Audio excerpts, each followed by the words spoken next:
మనం చూసాం అంటే ఇరాన్ విదేశాంగ మంత్రి కూడా మన భారత విదేశాంగ మంత్రి జైశంకర్తో మాట్లాడినట్టుగా కొన్ని వార్తలు చూసాం. దాన్ని ఎలా చూడాలి? 100% అవతల వైపు నుంచి ఇరాన్ నుంచి కూడా అదే జరుగుతుంది. రష్యా నుంచి ఇరాన్ నుంచి ఏం జరుగుతుందంటే ఇండియాకి ఏం చెప్తున్నారంటే ఓకే మేము ఇప్పుడు జరుగుతున్న యుద్ధాన్ని మూలాన మీకు ఎటువంటి అసౌకర్యం ఉన్నా లేదా ఎటువంటి ఇబ్బందులు ఉన్నా దానికి మేము చింతిస్తున్నాము. It's not because of we don't like you.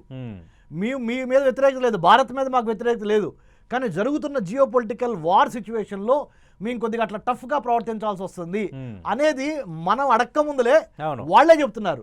అంటే అర్థం ఏంటంటే అక్కడ అర్థం విషయం ఇరాన్ చెప్తుంది మీరు కామ్గా ఉన్న చాలు, మీరు మాకు అవుట్ రైట్గా వ్యతిరేకంగా మీరేం మాట్లాడక్కర్లేదు, మిగతాది మేము చూసుకుంటామని ఇరాన్ సందేశం ఇస్తుంది.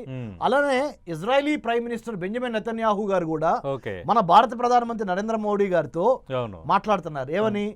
మాకు తెలుసు ఇరాన్ కి ఇండియాకి ఉన్న సాంస్కృతిక చారిత్రక ఎనర్జీ సెక్యూరిటీకి సంబంధించిన అంశాలు ఎంత ఇంపార్టెంట్ మాకు తెలుసు, మీరు మాకు అవుట్ రైట్ గా సపోర్ట్ చేయక్కర్లా, మీరు కామ్గా ఉంటే చాలు, మా పని మేము చేస్తూ పోతామని బెంజమిన్ నెతన్యాహు గారు ఇజ్రాయలీ ప్రధానమంత్రి గారు మన ప్రధానమంత్రి గారిని కోరుతున్నారు.